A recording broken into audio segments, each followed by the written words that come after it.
À partir de septembre 2026, toutes les entreprises françaises seront dans l'obligation de passer à la facturation électronique. Que vous soyez agriculteur ou consultant, artisan ou avocat, restaurateur ou patron de PME, comptable ou boulanger, à partir de septembre 2026, nous aurons tous l'obligation légale d'émettre toutes nos factures depuis un système unique via des entreprises privées agréées par l'État que nous devrons payer. Et l'État aura accès au contenu exact, aussi bien qu'à toutes les données personnelles figurant sur nos factures, des noms des clients jusqu'à la liste précise des matériaux, des biens et des services vendus ou achetés. Et pas seulement l'État d'ailleurs, mais aussi tout le système de centralisation européen par lequel ces données seront légalement tenues de passer. Officiellement, tout ceci a été mis en place pour lutter contre la fraude à la TVA. Mais dans les faits, derrière cette simple obligation de facturation numérique se cache l'organisation par l'État d'un système mafieux concocté par l'Union européenne qui permet à la fois le racket légal de tous les créateurs de richesses et le flicage permanent de tous les Français.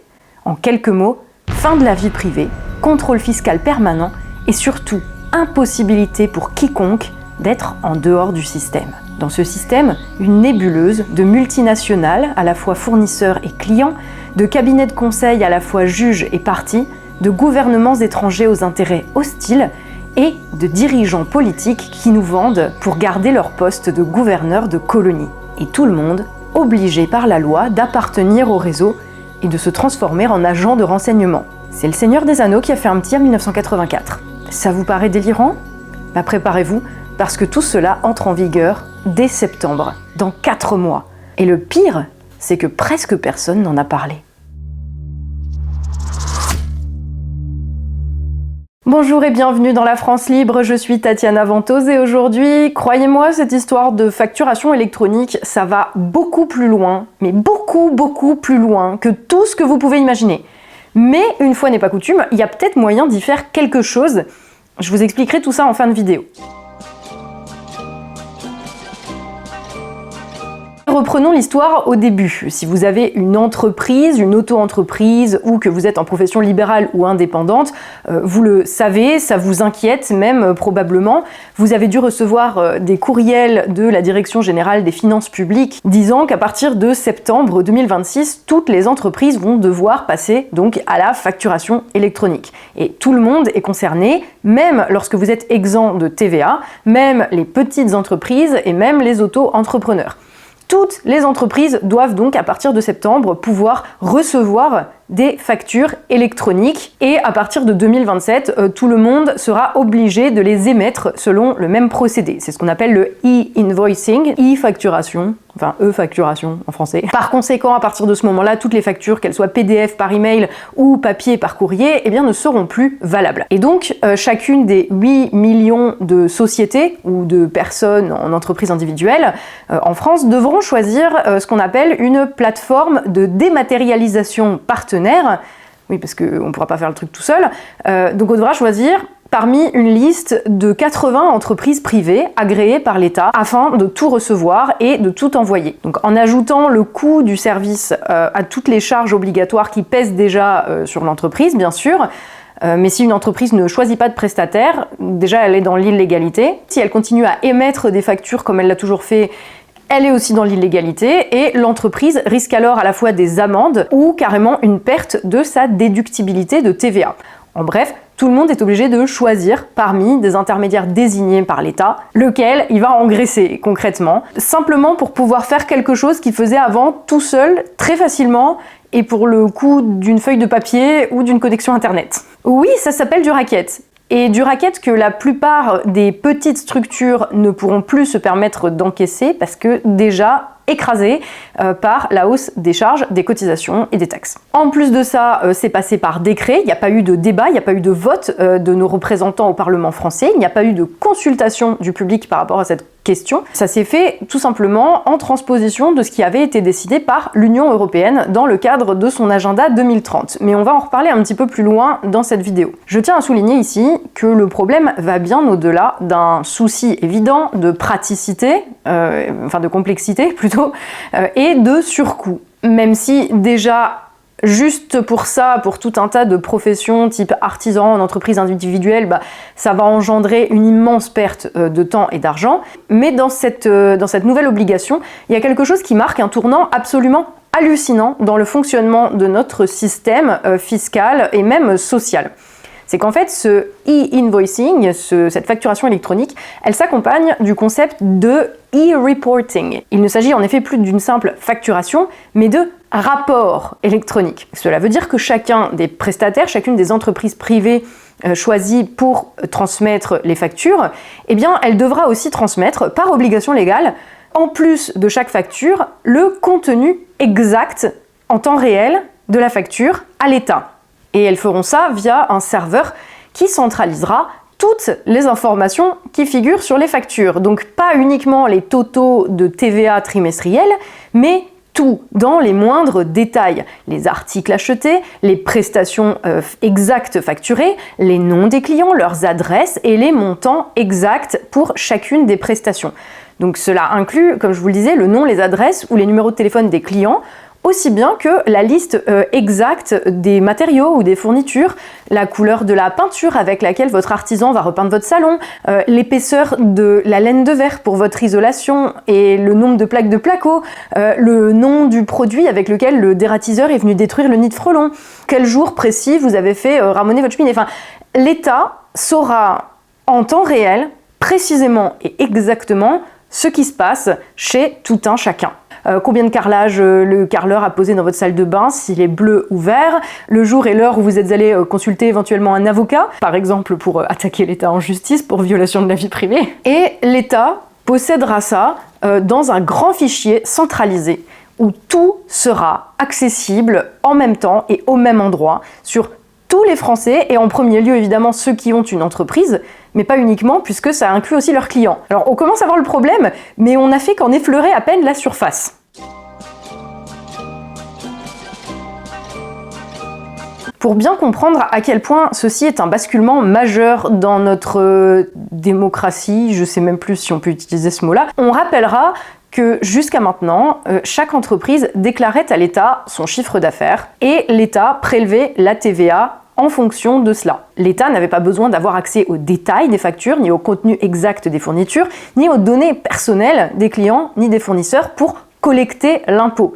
Le seul moment éventuellement où le fisc pouvait y avoir accès et que vous étiez tenu de lui donner, c'était en cas de contrôle fiscal, où celui qui était contrôlé devait pouvoir justifier du moindre euro dépensé auprès des contrôleurs fiscaux. Contrôleurs fiscaux, dont je rappelle d'ailleurs qu'ils sont payés avec nos impôts pour faire précisément ce travail, qui va donc être délégué avec la facturation électronique à des entreprises privées.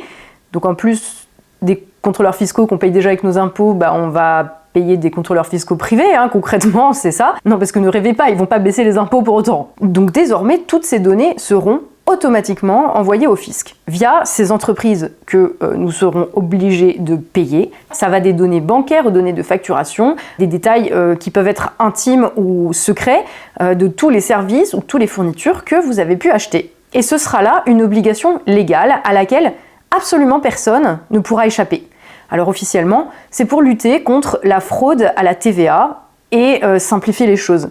Dans les faits, c'est juste un contrôle fiscal permanent. Et il n'y a pas besoin d'avoir bossé à la Cour des comptes pour comprendre que, vu du surcoût et de la complexité engendrée par cette situation, ça va surtout risquer d'encourager le travail au noir en fait. En plus, je sais pas, mais vous avez vu l'efficacité de l'administration quand il y a un problème. Et là, on veut nous rajouter encore une couche de surveillance dans les moindres détails, avec des amendes pour une erreur sur les factures, mais quand l'État fait lui-même une erreur, il te faut des mois et des mois et des mois pour réussir ne serait-ce qu'à les joindre, pour qu'ils daignent étudier un dossier qu'ensuite ils vont perdre. Enfin, non, ça va être n'importe quoi. Et s'il y a un retard de paiement ou même de livraison sur des factures qui ont déjà été payées, par exemple, l'État va vous dire non, ça a été payé, c'est réglé. Enfin, vous voyez, il y a tellement en fait de problèmes pratico-pratiques dans cette mesure que déjà, rien que ça peut pas tenir, ça va juste faire chier les gens. Malheureusement, ça va bien au-delà de l'habituelle loi de l'emmerdement maximum des créateurs de richesses dont on a l'habitude. C'est une véritable invasion de notre vie privée, de la vie privée de tous les Français qui un jour font appel à un artisan, à un commerçant ou à un libéral. Donc même si vous n'êtes pas entrepreneur, même si vous êtes salarié ou fonctionnaire, vous serez concerné par cette question parce que vos données, elles vont être, à chaque fois que vous ferez appel à une entreprise qui vous facturera, vos données vont être transmises dans les moindres détails au fisc. Et à ce réseau européen sur lequel je vais revenir un petit peu plus loin. Donc vous voyez bien le danger qu'il y a déjà de manière inhérente à ce que l'État possède autant d'informations sur la vie privée de tout le monde. Même dans un monde où l'État aurait à cœur l'intérêt des citoyens, il y a quand même un problème moral et légal posé par cette manière de faire. Il est évident, parce que de fait, chaque entreprise finalement devient, par la loi, une sorte d'agent de renseignement du fisc pour tous ses clients et tous ses fournisseurs. Alors on a envie de se demander c'est quoi la prochaine étape, hein? Est-ce qu'ils vont former les enfants à l'école pour qu'ils dénoncent les oublis de leurs parents sur la déclaration d'impôt? Non mais en fait déjà je vois même pas comment ce truc est compatible avec notre constitution. Mais si vous voulez, comme je ne suis pas juriste, je vais m'abstenir d'émettre un commentaire par rapport à ça. S'il y en a parmi les gens qui regardent cette vidéo, s'il vous plaît éclairez-nous dans les commentaires et dites-nous s'il n'y a pas un problème d'incompatibilité avec notre constitution déjà de base. Donc déjà en temps normal, ce serait grave. Mais alors, quand on se rappelle, en plus, que la France, c'est le premier pays au monde en pourcentage de fuite de données. Quand on se rappelle, il n'y a pas besoin de se rappeler parce qu'il y en a tous les jours, des vagues d'enlèvement, de cambriolage, suite à des fuites de données fiscales, personnelles, de détenteurs d'armes, de possesseurs de crypto-monnaies, on se rend compte à quel point cette facturation électronique, elle devient, en plus d'un outil de surveillance de masse, il faut le dire, ça devient aussi une véritable bombe nucléaire pour notre sécurité nationale. Pour pouvoir mieux nous fliquer, ils vont en fait nous mettre en danger. C'est absurde. D'ailleurs, si le sujet des fuites de données vous intéresse, on s'apprête à sortir un petit reportage là-dessus avec le fil d'actu, donc n'hésitez pas à aller le voir. Donc, avec la facturation électronique, c'est bien la sécurité de toutes les entreprises françaises qui va être menacée, des petites et des grandes. La sécurité physique et numérique de chaque Français dont les données les plus intimes seront centralisées par l'État et va donc être menacée directement par cette nouvelle obligation.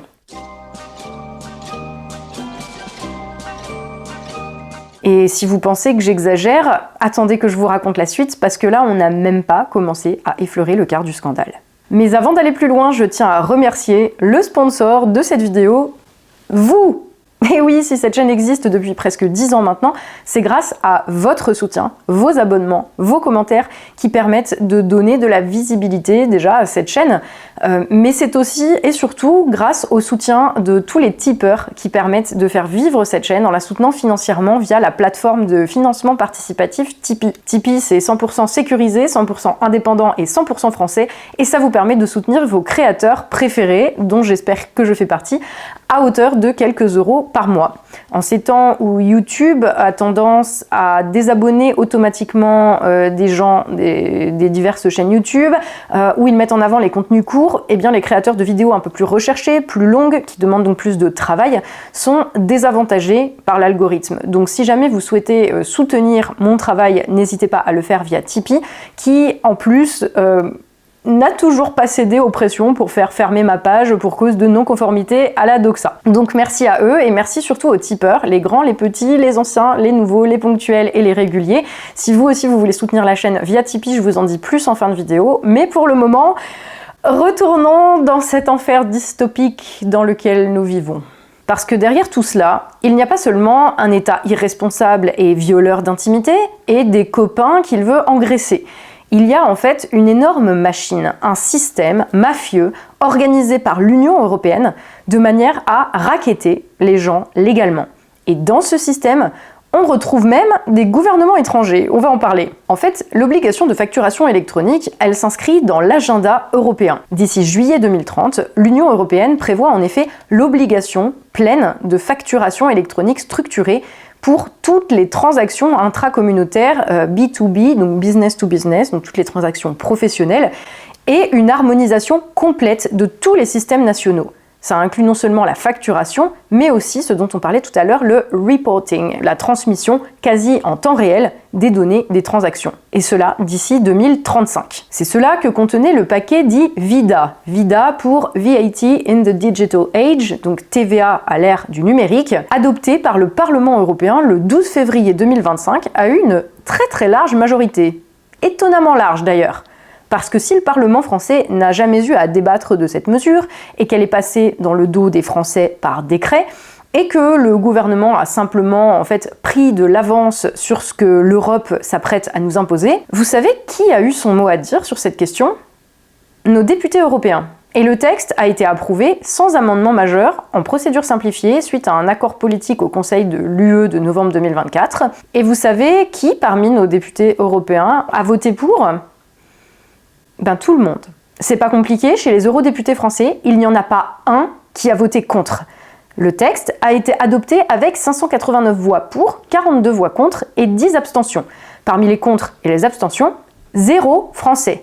Quelques membres étrangers des groupes ID où siège le RN par exemple, ou des conservateurs européens, mais tous les députés européens français sans exception, enfin ceux qui étaient là, ont voté pour nous imposer la facturation électronique structurée et l'e-reporting. Outre évidemment les macronistes dont on attendait vraiment rien d'autre, ils ont tous voté ça, qu'ils s'appellent Knafo, Aubry, Bardella, Glucksmann, Joron, Toussaint ou tout ce que vous voulez. Ils ont tous voté pour en février 2025, avant que cela ne soit définitivement validé par le Conseil européen en mars 2025. Donc tous ces gens ont voté pour, pas uniquement le principe de facturer et de transmettre les données en temps réel, mais aussi pour l'obligation de le faire via le réseau européen PayPal. Et c'est là qu'on va commencer à rentrer dans le dur du sujet. Avec cette réforme, les données donc intimes des Français ne vont pas seulement être transmises à l'État français, mais carrément à un réseau européen, derrière lequel se cachent des entreprises privées, dont certaines sont liées à des intérêts étrangers, aussi bien européens qu'extra-européens. Alors PayPal, qu'est-ce que c'est? C'est un réseau international, c'est important, ouvert et standardisé pour l'échange sécurisé de documents commerciaux électroniques, comme les factures électroniques, bien sûr, mais aussi les bons de commande ou les notes de crédit. Ce réseau permet à n'importe quelle entreprise ou administration publique de s'envoyer des documents de façon automatique et sans intermédiaire propriétaire. Il suit le principe du Connect Once, Connect to All. Une seule connexion via un fournisseur de services va vous donner accès à tous les autres participants du réseau dans le monde. Les documents transitent directement entre les deux points d'accès via le réseau PayPal. Il n'y a pas besoin donc d'email, pas besoin de portail web, pas besoin de connexion directe avec chaque client. Tout transite par ce réseau PayPal. Et l'infrastructure de ce réseau PayPal, elle est gérée, développée et gouvernée par OpenPayPal. OpenPayPal, c'est une organisation internationale à but non lucratif de droit belge, dont le siège se trouve juste à côté des institutions européennes à Bruxelles, comme c'est pratique. Lancé en 2008 par la Commission européenne, c'était un projet pilote. En 2012, le projet est devenu une association indépendante et le nom s'est transformé en OpenPayPal. À l'origine, c'était conçu pour les marchés publics, pour lesquels la facturation électronique est d'ailleurs devenue obligatoire dans toute l'Union européenne en 2014. Mais il s'est largement étendu au business to business, donc entre entreprises. Et il est aujourd'hui, donc, en passe de devenir le seul et unique réseau de référence par la loi pour toutes les entreprises européennes. C'est-à-dire qu'en dehors de PayPal, aucune entreprise n'aura plus le droit de facturer. Et une entreprise qui ne peut pas facturer, eh bien c'est une entreprise qui ne peut pas exister. Toutes les entreprises seront donc obligées de passer par le réseau, mais pas directement via les entreprises privées qui en sont membres. Car OpenPayPal, c'est une organisation qui regroupe effectivement des entreprises, mais pas des entreprises comme vous et moi qui seront obligées de passer à la facturation électronique. Plutôt des entreprises qui gèrent les systèmes de facturation électronique en fait. C'est une infrastructure officiellement publique, ouverte, gouvernée comme une coopérative internationale, où les décisions sont prises par les membres via des élections et des comités, et où en principe tout le monde, que ce soit des entreprises, des administrations ou des éditeurs de logiciels, peut devenir membre et donc influencer son évolution. Son fonctionnement est décrit comme démocratique et dirigé par ses membres. Alors ça a l'air génial dit comme ça et ça vend du rêve, mais comme souvent avec l'UE, le rêve se transforme quand même assez rapidement en cauchemar. Parce qu'OpenPayPal, ce n'est pas une coopérative d'entreprises ouverte. En réalité, ce n'est ni plus ni moins qu'un monopole. Car aujourd'hui, OpenPayPal est en effet le seul canal légal pour échanger des factures électroniques en Europe. Et il est en passe de devenir obligatoire pour toutes les entreprises européennes, des plus grandes aux plus petites. Vous voyez bien que quand il y a un monopole et qu'on est obligé de passer par lui, c'est pas ce qu'on peut appeler un fonctionnement ouvert et démocratique. De plus, c'est la Commission européenne qui héberge depuis 2015 le principal composant du réseau, ce qu'ils appellent le Service Metadata Locator, donc le localisateur de métadonnées de service, dans le cadre d'un accord passé entre la Commission et OpenPeople. En gros, la Commission européenne et OpenPeople sont ce qu'on peut appeler cul et chemise. L'État et la Commission européenne ont donc créé un monopole européen et ont désormais décidé de rendre ce monopole obligatoire par la loi. Alors c'est pas l'URSS parce que le monopole n'est pas public, mais contrôlé par une association privée à la gouvernance bienveillante et tout à fait démocratique.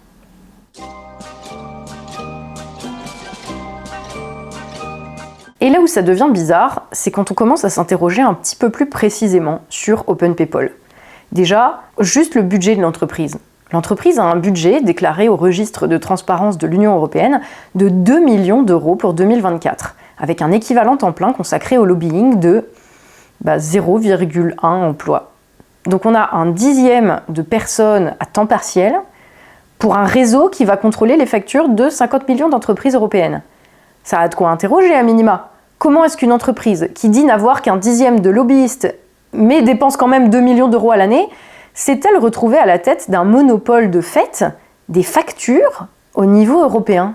Par ailleurs, qui est-ce qui siège au sein de ce réseau ouvert et coopératif? Alors c'est un article d'un dénommé Jdiak sur Substack, sur lequel je suis tombée en faisant mes recherches sur ce sujet, qui a mené une enquête sur ce réseau PayPal, qui nous révèle qui sont les maîtres du réseau. Et c'est absolument hallucinant. Je vous mets bien sûr tous les liens dans la description là. Aux commandes d'OpenPeople, on trouve donc un certain Nazar Paradivski, qui, outre le fait d'être aux commandes d'OpenPeople, est employé de Pagero, qui est une association suédoise, leader de la CTC, Continuous Transactions Control.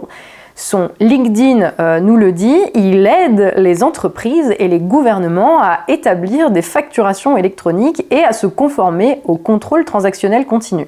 Le CTC, ce sont en fait les règles qui définissent comment les États collectent les données de facturation. Donc Pagero fait double emploi, à la fois il écrit les règles et il les applique comme prestataire certifié. Un des derniers événements où monsieur Paradinsky, excusez-moi, je n'arrive pas à prononcer son nom, on va l'appeler Nadar, un des derniers événements où il a pris part, il était organisé en collaboration avec Deloitte, un des plus importants cabinets de conseil au monde, et dont on va reparler un petit peu plus tard. À la tête d'OpenPeople, on trouve aussi un certain Arun Kumar, non pas de Bollywood, mais Arun Kumar de Basware Corporation. Basware, c'est l'un des plus grands fournisseurs de solutions de facturation électronique au monde. Là encore, à la tête d'OpenPeople, on a quelqu'un qui est juge et partie dans l'affaire, puisque Basware tire ses revenus du fait de fournir des solutions de facturation électronique, tout en étant parmi ceux qui définissent les standards et les obligations de facturation électronique. Ouh, tout cet argent public gaspillé. Et au sein du réseau, on trouve encore toute une cohorte de ce qu'on peut qualifier de conflit d'intérêts, tout simplement.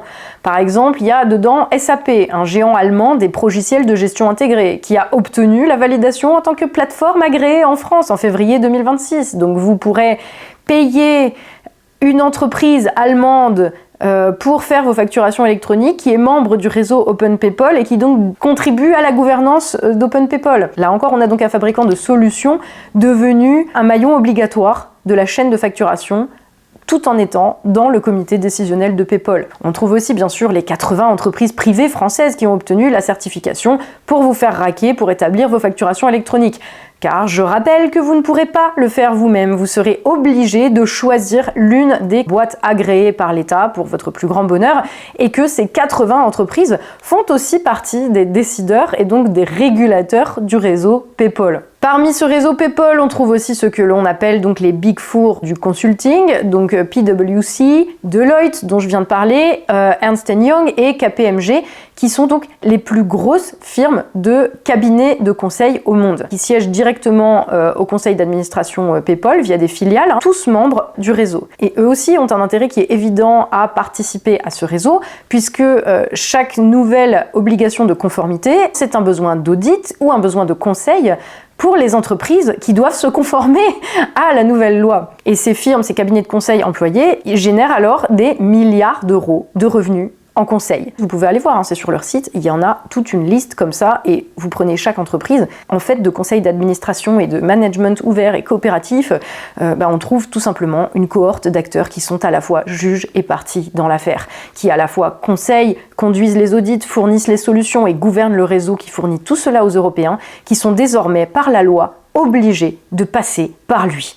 Le régulateur est littéralement composé de tous les acteurs qu'il est censé réguler. C'est un réseau composé de membres qui rackettent les entreprises parce qu'elles y sont légalement obligées.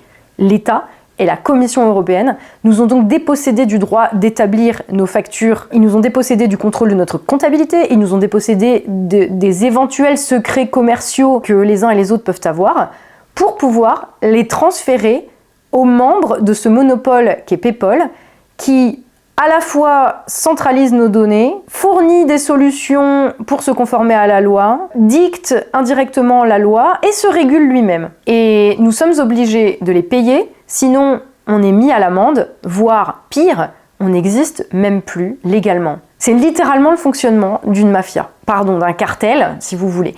Dans tous les cas, c'est supposé être interdit en France. Mais comme chacun sait que de toute façon plus rien d'important n'est décidé en France et que le seul boulot de notre président c'est d'être gouverneur de colonie et de se déguiser à chaque sortie pour faire croire qu'il est important, qu'est-ce que vous voulez que je vous dise ?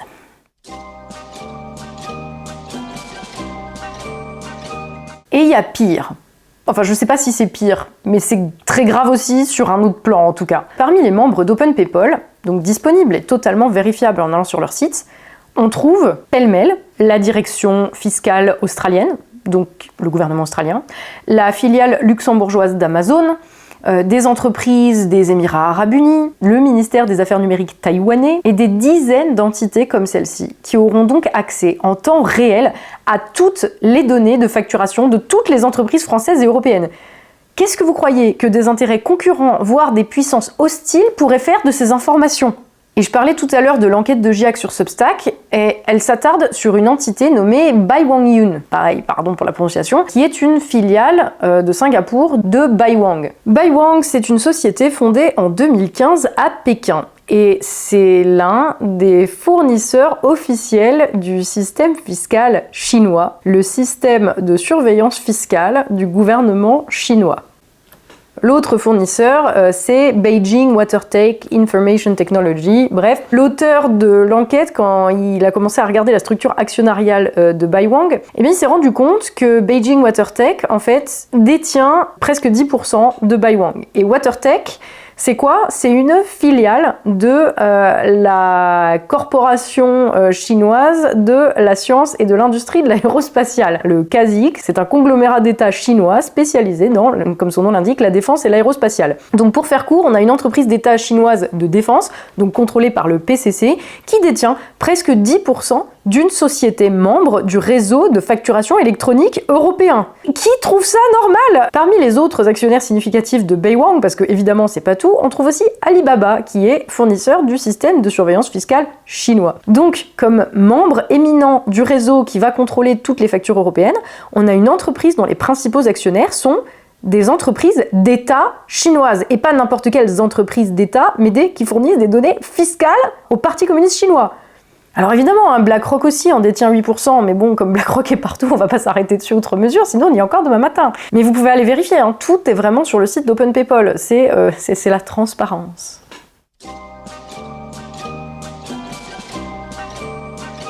Le pire, c'est que la France avait une possibilité d'un système de facturation électronique souverain et qu'il a été abandonné par les habituels de la Macronie. Ce portail s'appelait Portail public de facturation et il avait été développé par une agence d'État pour offrir à toutes les entreprises françaises gratuitement, rappelons-le, la possibilité d'émettre, de transmettre et de recevoir des factures électroniques. En fait, ça aurait été un service public tout simplement qui aurait été garant de la souveraineté numérique de l'État en matière de facturation. Et en octobre 2024, le ministère de l'économie a annoncé l'abandon de cette plateforme de facturation publique française. Alors officiellement, c'était parce qu'il y avait des retards, parce que ça coûtait trop cher et parce que c'était trop complexe. Parce que évidemment, les macronistes, de toute façon, ils savent rien faire fonctionner. Il suffit de voir nos données. Elles sont où mes données !» À ce moment-là, le ministre du budget, Laurent Saint-Martin, avait annoncé privilégier une approche pragmatique. Et ce que nous avait dit à l'époque le ministère de l'économie, c'était que plus de 70 plateformes de dématérialisation partenaires avaient été immatriculées sous réserve par la Direction générale des finances publiques, confirmant le haut degré d'intérêt, d'implication et de préparation de l'écosystème. Il nous avait dit que l'État était pleinement confiant dans la capacité de ces plateformes à garantir des services de qualité. En tout cas, ces plateformes font partie du réseau PayPal aussi. Voilà. Ce qui, dans tous les cas, ça veut dire tout simplement que l'État a là-dessus aussi abandonné toute possibilité de souveraineté, ici en matière de facturation électronique, mais comme sur tout le reste. Et il s'en est remis à la très sainte Union européenne et à ces comités de gestion bienveillante des réseaux contrôlés par des entreprises qui ont un intérêt financier à nous faire raquer et des puissances étrangères. Et bien sûr, là du coup c'est plus gratuit. Par contre, l'État il a gardé un truc de ce système-là, c'est l'idée de collecter toutes les données des Français, parce que sinon c'est pas rigolo. Mais désormais, les Français devront par la loi payer pour se faire espionner et pour servir d'agents de renseignement du fisc et des gouvernements taïwanais ou des Émirats. Au moins en URSS, c'était gratuit.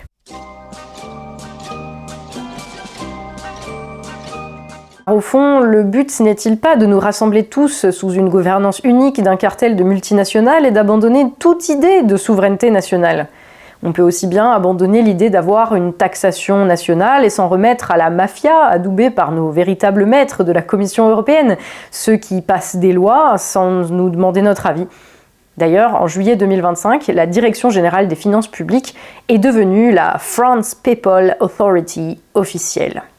La direction des finances publiques françaises est devenue référente pour la France, bravo, médaille, pour ce réseau mafieux composé de plateformes agréées, toutes privées, avec comme seul réseau PayPal, contrôlé par OpenPayPal. L'État a en fait créé un système où il sait tout, où les privés contrôlent tout, et où plus aucun citoyen ne peut faire quoi que ce soit sans passer par ce réseau. 27 anneaux pour les gouverneurs de colonies, un anneau par entreprise agréée, un PayPal pour les gouverner tous. Alors pour résumer l'affaire, au nom de la lutte contre la fraude à la TVA, l'État nous a vendu à un réseau qui ressemble beaucoup à un cartel, dont les membres qui le composent sont ceux qui écrivent les règles et en tirent parti et profit, et dont certains des membres défendent ouvertement des intérêts étrangers. De surcroît, l'État nous oblige à passer par ce réseau, sous peine de ne plus pouvoir exister légalement, car si une entreprise ne peut plus facturer, elle n'existe plus. En même temps, l'État fait lui sa petite œuvre de capot de surveillance en récupérant les données et les secrets même de toutes nos entreprises, des plus grosses aux plus petites, et celles de leurs clients, et en obligeant tout le monde à signer avec l'identité numérique. Le produit qui est facturé là-dedans, c'est nous, nos données, notre existence, nos éventuels secrets, que normalement, en principe, la loi est censée protéger. Nous sommes complètement réifiés, réduits à l'état de données que l'on peut échanger, marchander, et en plus, on doit payer pour être réduit en esclavage. Orwell l'aurait inventé, ce système, tout le monde lui aurait ri au nez. Alors que faire ? Une fois n'est pas coutume, on a, oui je sais, la possibilité d'agir. Même si, on va pas se mentir, la fenêtre de tir est pas énorme. Il s'agit d'une pétition, non mais pas une pétition, genre comme ça, une pétition sur le site de l'Assemblée nationale. Et si elle atteint les 500 000 signatures, ils seront obligés d'en débattre publiquement et de le faire passer au vote à l'Assemblée nationale. Donc, comme je vous disais, ça n'a pas été voté au Parlement français, seulement au Parlement européen. Et tous nos eurodéputés, sans aucune exception, ont voté pour lorsqu'ils ont voté le paquet VIDA, que ce soit par lâcheté ou par stupidité. Mais dans ce cas précis, si on arrive à avoir 500 000 signatures sur la pétition de l'Assemblée nationale, ils seront obligés de se pencher sur la question. Et même si c'est juste pour glaner quelques voix aux prochaines élections, certains seront obligés de donner le change et de voter contre cette fois-ci. Et si le Parlement français vote contre, il y a moyen que cette obligation soit bloquée. Sinon, de toute façon, ce sera appliqué comme prévu dès septembre. Donc pour une fois, je vous invite à faire quelque chose, à aller signer cette pétition. Évidemment, maintenant, il faut vous connecter via l'identité numérique, sinon c'est pas marrant. C'est pour éviter qu'il y ait des gens non inscrits sur les listes électorales qui trollent ou qui aillent voter plusieurs fois. Enfin, de toute façon, vu le niveau de sécurité des services nationaux... on n'est plus à ça près. Honnêtement, là, à ce stade où toutes nos données fiscales et personnelles ont déjà fuité, je pense que le fait que vous alliez signer une pétition contre la facturation électronique va pas changer grand-chose. Mais vous faites comme vous voulez. En tout cas, moi j'ai signé. Il faut qu'on soit un demi-million pour que ça passe devant le Parlement. Donc s'il vous plaît, si vous pouvez, faites-le, faites signer vos amis. Pour une fois, c'est peut-être la dernière fois qu'on peut encore peut-être faire quelque chose. Et si on ne peut pas l'empêcher, au moins ralentir notre arrivée dans l'enfer orwellien dans lequel ils veulent qu'on vive, on aurait tort de s'en priver. Dans tous les cas, rien de ce qui se passe ne sera oublié, soyez-en assurés. En tout cas, de mon côté, vive la France libre et surtout prenez soin de vous. Merci d'avoir suivi cette vidéo. Toutes les sources évidemment sont en barre d'infos, notamment l'enquête de GIAC sur Substack, qui pour le moment en tout cas est accessible gratuitement. S'il vous plaît, partagez cette information le plus largement possible autour de vous. C'est vraiment, à mon sens, c'est un point de basculement majeur et c'est pire qu'un coup de hache dans notre contrat démocratique déjà sévèrement ébranlé, on va le dire. Déjà que j'avais pas spécialement foi en l'UE, mais alors qu'ils en viennent là à aller directement contre leurs propres soi-disant principes, c'est particulièrement grave. Au lieu de donner des leçons aux Chinois et aux Russes qui regardent un petit peu la poutre, que dis-je, la charpente qui se trouve dans leur œil. Tout ceci évidemment force et accélère encore notre nécessité de sortir de l'Union européenne et je regrette profondément que des partis avec le mot national dans leur nom aient révisé leur position là-dessus et persistent à vouloir nous faire rester dans... C'est même plus ce merdier en fait, ça va contre nos intérêts. Alors peut-être que c'est parce qu'ils savent qu'ils n'ont pas de projet politique, les autres partis ne sont pas mieux de toute façon, et je crains que nous n'en soyons réduits à ne pouvoir compter que sur nous-mêmes dans les années qui viennent, quel que soit le résultat de la prochaine présidentielle. Bref, c'est pas le sujet, juste s'il vous plaît, signez la pétition si vous pouvez, partagez cette vidéo autour de vous et les informations qu'elle contient au maximum. Si vous souhaitez soutenir mon travail, je vous rappelle que ça se passe via Tipeee, c'est une plateforme de financement participatif par laquelle je passe depuis bientôt 10 ans et qui me permet d'être financé exclusivement par vous, le public, et de n'avoir donc des comptes à rendre qu'à vous, le public. Je n'ai derrière moi aucun sponsor, aucune marque, aucune puissance étrangère, aucun parti politique, ni aucun riche mécène, seulement quelques valeurs solidement ancrées et la conviction inébranlable qu'un jour on pourra refaire de la France un pays dont on sera fier. Voilà. Donc merci à tous les tipeurs qui me permettent en finançant la chaîne via Tipeee de parler et d'enquêter en toute liberté et en toute indépendance de choses que je ne souhaite pas qu'à ma chaîne, mais que je souhaite à nous tous, que je nous souhaite à nous tous et que je souhaite évidemment à la France, la liberté et l'indépendance. Donc si vous voulez soutenir la chaîne, même à hauteur d'1 euro ou 2 par mois, ça se passe sur Tipeee. Je vous mets le lien en description en dessous de la vidéo. Pour ceux que ça intéresse, je vous rappelle aussi que mon livre Il est venu le temps des producteurs est toujours disponible aux éditions du Fil d'Actu. J'y explique comment une caste s'est appropriée la France et l'a détruite pour son intérêt personnel et par quoi une sortie du bourbier dans laquelle ces salauds nous ont mis, par quoi ça va passer. Voilà. N'hésitez pas à partager cette vidéo bien sûr, à mettre un pouce vers le haut et un commentaire, au-delà du fait que ça fait plaisir, ça améliore le référencement et c'est un moyen gratuit d'aider la chaîne en la faisant monter sur YouTube. Et à l'heure où, on va se le dire franchement, YouTube pousse les formats courts, c'est ce que je vous disais au début, les créateurs de vidéos plus longues, plus exigeantes en termes de travail comme moi, on peut trouver un petit peu frustrant cette nouvelle politique de YouTube, mais que voulez-vous, c'est le monde moderne, on n'y peut rien, donc vous pouvez totalement aider la chaîne simplement en partageant cette vidéo autour de vous. Je vous rappelle que je mets le lien de la pétition sur le site de l'Assemblée nationale en dessous aussi là, dans la description. N'hésitez pas à me dire en commentaire si vous l'avez signé, je nous souhaite de tout cœur que ça marche, et sinon, de toute façon, on fera avec. Et puis on se battra comme il se doit. Voilà. Je vous dis à la prochaine, vive la France libre, et surtout prenez soin de vous.